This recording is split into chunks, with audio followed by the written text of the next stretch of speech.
Bon, alors, notre prochain invité, M. François Rivard de Hélico Secours. As-tu faim, François? Hey, ça a l'air d'être bon, cette affaire-là. Ouh, ça donne la faim, c'est sûr. Moi aussi, je vais y aller à Québec, je parle bien. Ouais, toi, tu vas y aller plus rapidement que moi. Toi, tu sautes dans l'hélico et tu descends. Ouais, mettons que dans 45 minutes, c'est assez rapide. Là. Saguenay, Québec, ça se fait bien. Hein. Combien de temps? 45 minutes à peu près. Bon.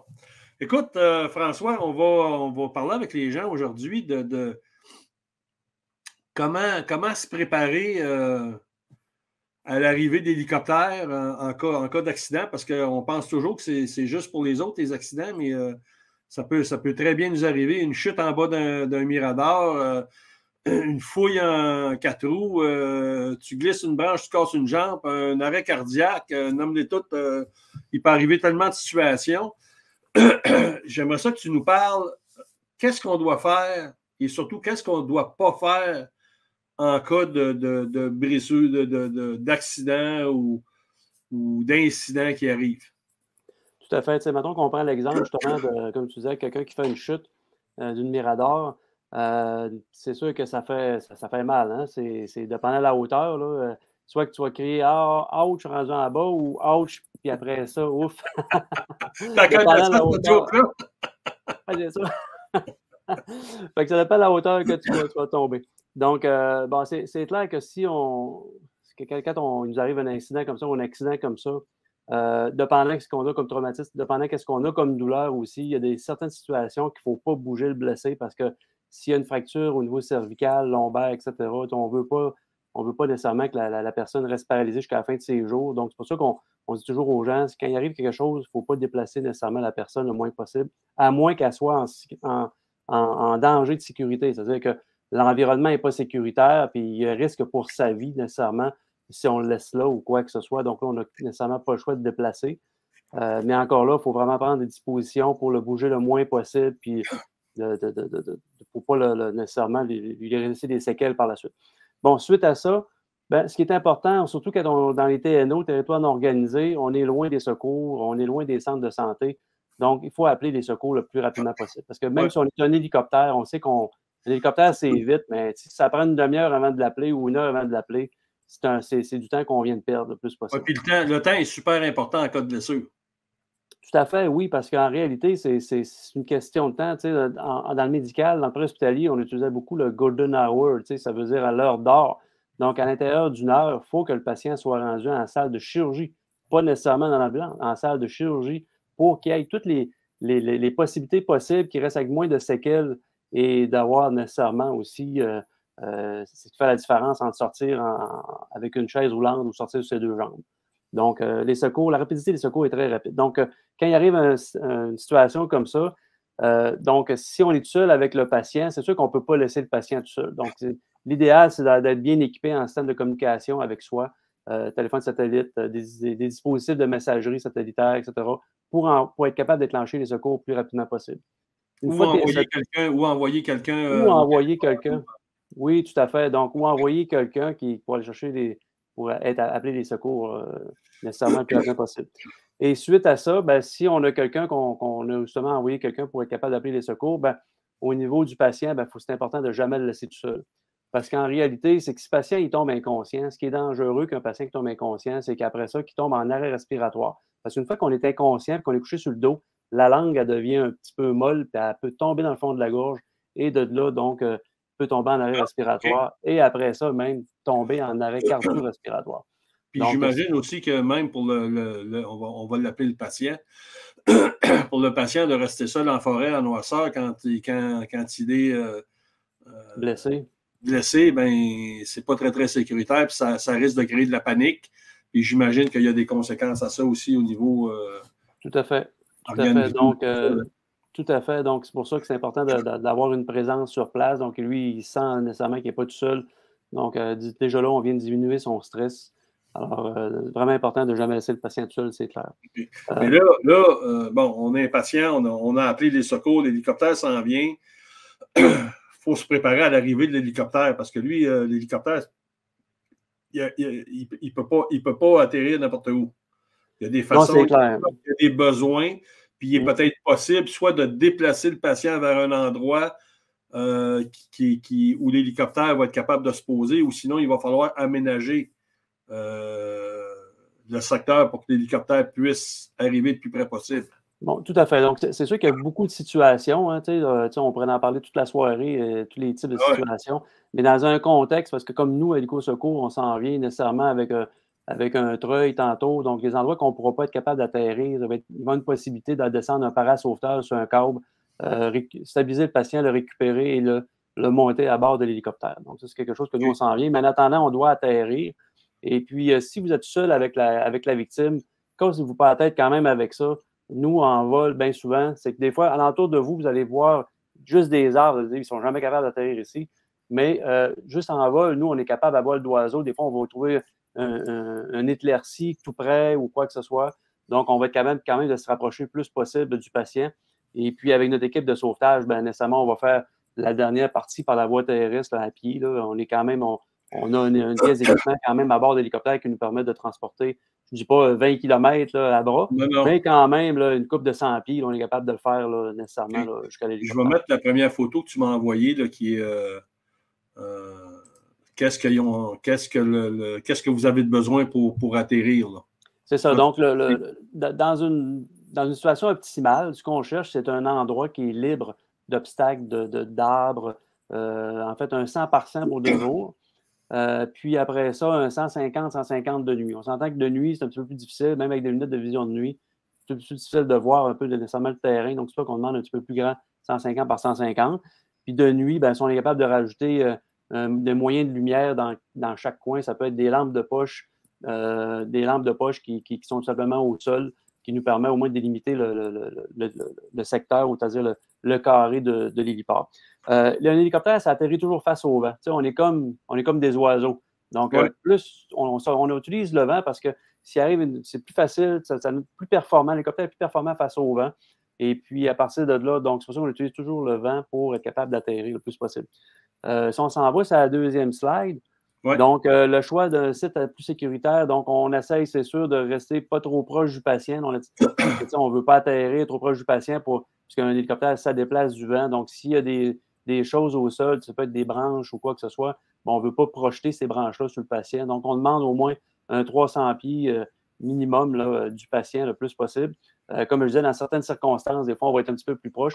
Mais dans un contexte comme ça, qu'on doit être plus proche, bien, il faut protéger nécessairement le visage du patient à l'atterrissage de l'hélicoptère. Un terrain le plus bas possible, maximum 5 degrés.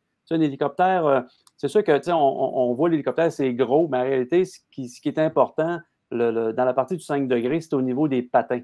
Parce que c'est juste, on a rien que besoin de la superficie du patin qui touche le sol, en réalité. Donc, c'est pour ça qu'on demande un maximum de 5 degrés. Plus que ça, ben, c'est des paramètres que l'hélicoptère est capable de prendre. Donc, on doit choisir un autre positionnement pour l'hélicoptère à ce niveau-là. On essaie d'utiliser aussi une surface plus solide possible. Alors, moins boueuse, moins, comme je pourrais dire, parce que quand c'est de la boue, ben, ça peut nécessairement, l'hélicoptère va descendre dans la boue, donc ça va créer une succion, ça va nous donner la difficulté. Il faut penser que l'hiver aussi, l'hiver, tu ne veux pas, c'est de la neige poudreuse. Donc, des fois, il y a des gens, on va voir, on arrive pour atterrir, puis on voit des gens qui sortent toutes les caméras pour essayer de filmer l'hélicoptère, mais finalement, ils ne voient rien parce que ça fait un white-out, la neige lève, puis on ne voit rien. Puis là, les gens disent, comment il fait le pilote pour voir? Ben, nous, quand on arrive à faire une approche comme ça dans la neige, c'est qu'on va se prendre un point fixe au sol, soit un arbre ou ça peut être un objet quelconque qui est vraiment fixe au sol, puis on va juste fixer là-dessus, puis c'est là-dessus qu'on va se prendre notre référence. On ne voit plus rien alentour, mais on voit notre objet, c'est ce qui nous amène à une sécurité.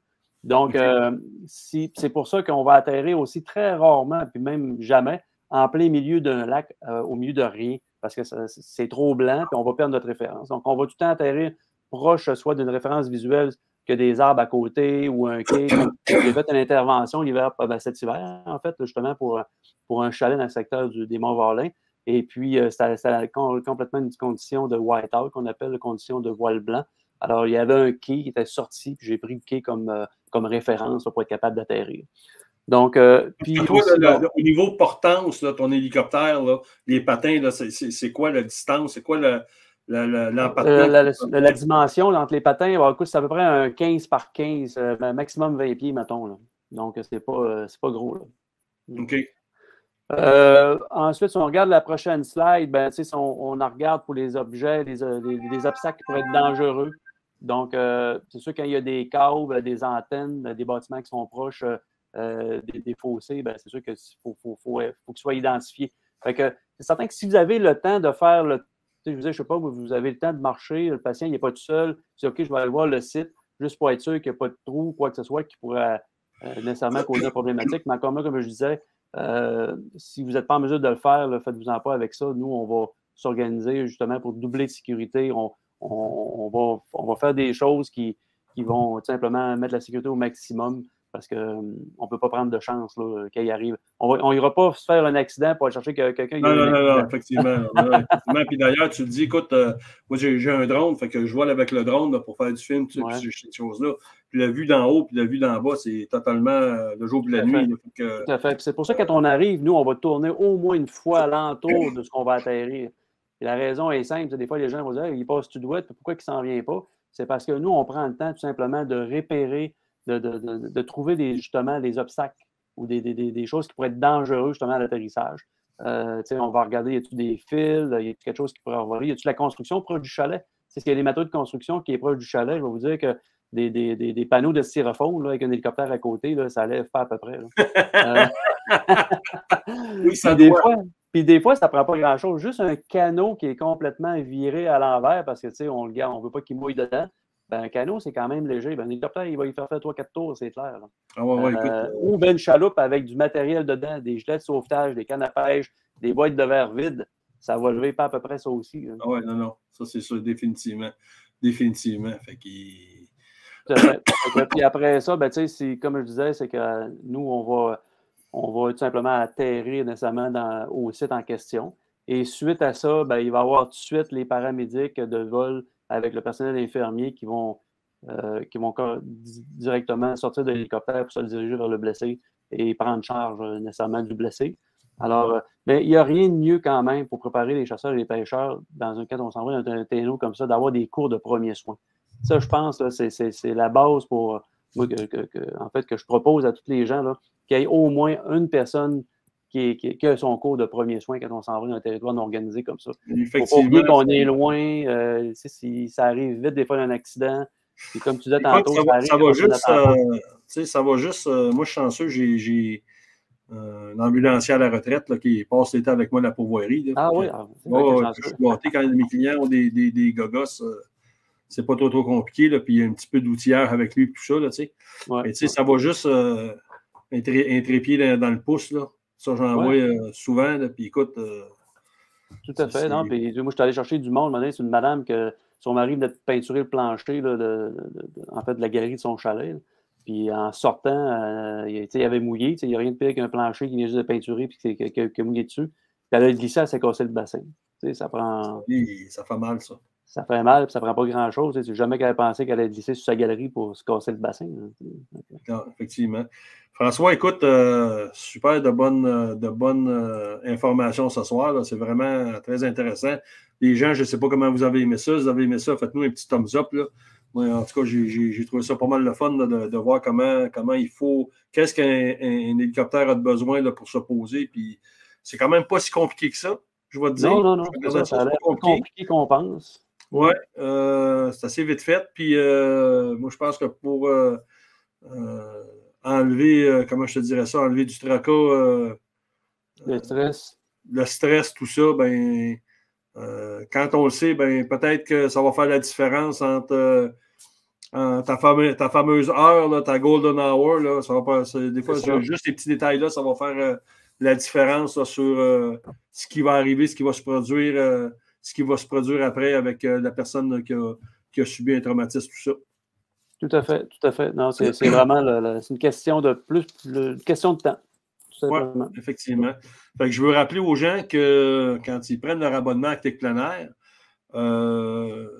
le montant de l'abonnement est déduit du premier abonnement à Hélico Secours. C'est une promotion qui va durer quoi, un an de temps, je pense? Ou en tout cas, oui, sûrement minimum, oui. C'est ça. Donc, déjà, en prenant votre abonnement à Clic Plein Air, vous avez 60 $ de rabais là, chez Hélico Secours. Moi, je pense que ça vaut la peine. J'ai vécu à la pourvoirie, quelque chose que j'aurais jamais cru vivre en forêt en tant que pourvoyeur. J'ai quelqu'un qui s'est perdu. Bon, on n'a pas eu besoin des secours par chance, là. On a juste eu la Sûreté du Québec, mais tout ça, ça nous fait réaliser qu'à un moment donné, c'est pas juste aux autres que ça arrive, c'est à nous autres que ça arrive. Puis c'est dans ce temps-là qu'on est content d'avoir ça, là. Tout à fait. Puis Serge, tu permets, nous, la coopérative, une coopérative à but non lucratif, c'est seulement 50 $ comme part social à la vie. Fait que tu te donnes seulement une fois, puis c'est tout. Puis le forfait, justement, avec le partenariat qu'on a avec Clic Plein Air, donc le forfait pour un individu, c'est 90 $ nécessairement par année. Donc, si tu enlèves le 60 $, ça fait 30 $ pour la première année, le forfait. Donc, c'est un hélicoptère qui est à pas loin de 4 000 $ de l'heure, 30 $, tu vas le payer toute ta vie, puis jamais tu vas payer 1 heure de vol. Non, exactement. Là. La famille, c'est seulement 180 par année, donc ça non plus, c'est pas nécessairement dispendieux. Puis nous, on a inclus dans la famille non seulement le papa, la maman, les enfants, mais si des fois c'est des grands-parents, ben, on a inclus les petits-enfants qui rentrent dans le forfait familial des grands-parents. Donc, nous, c'est concentré réellement bénéfice patient, puis nécessairement ciblé famille aussi. Bon, ben, écoute, on parle de chasse, on parle de famille, fait que et l'Éco-Secours nous parle de famille aussi, donc c'est merveilleux. François, un gros merci. Merci, Serge. Puis écoute, c'est sûr qu'on va faire d'autres petites capsules comme ça là, pour informer les gens du mieux possible, là, prévenir les accidents, quoi faire, quoi pas faire, etc. Puis on prendra des cas par cas, là, puis on fera des petites analyses plus en détail à ce moment-là. Fait que François, un gros merci. Et écoute, on se reparle prochainement. Puis on va se reparler avant les fêtes, là, c'est sûr. C'est bon, ben excellent. Ben, à plus tard. Good. Salut. Salut.